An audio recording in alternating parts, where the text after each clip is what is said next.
8-10টা pump ঘুরে আসছে, একই অবস্থা, মানে জোর করে তারা বন্ধ করে দিচ্ছে। প্রধানমন্ত্রী বলতেছে যে না, তেল আছে, পর্যায়ে তেলের কোনো সমস্যা হবে না। বাংলাদেশে তেল নেই, সত্যি কি শেষ, নাকি এর পেছনে আছে অদৃশ্য কোনো খেলা? 2026 সালে মার্চ, বিশ্ববাজারে হঠাৎ আগুন লাগার মতো বেড়ে যায় তেলের দাম। ব্রেন্ট ক্রুড অয়েল পৌঁছে যায় প্রায় $97।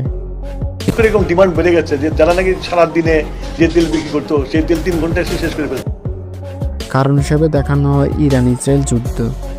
যুদ্ধ না হলেও যুদ্ধের ভয় চাপিয়ে দিচ্ছে পুরো বাজার। কিন্তু মজার বিষয় হলো, বিশ্ব তেলের সরবরাহ পুরোপুরি বন্ধ হয়নি, তবুও কেন বাংলাদেশের সংকট?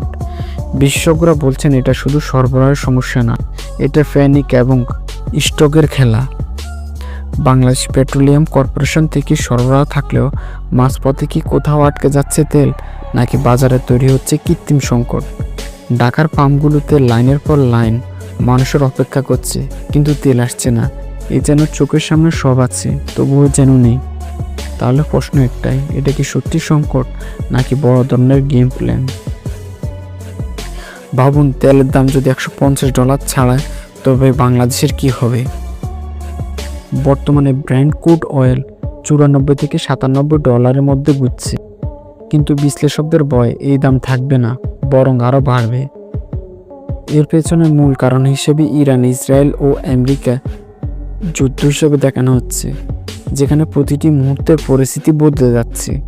যদি দাম $150 পৌঁছায়, তাহলে শুধু তেল নয়, সব কিছুর দাম বাড়বে।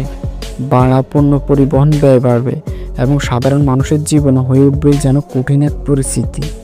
ইতিমধ্যে দেশের বিভিন্ন জায়গায় পাম্পে তেলের সংকট দেখা দিচ্ছে। লাইনে অপেক্ষা করছে মানুষ। লাইন অপেক্ষা, হতাশ, আর এখন এটাই বাস্তব। সরকার বলছে দাম বাড়তে দেওয়া হবে না, কিন্তু প্রশ্ন হচ্ছে কতদিন?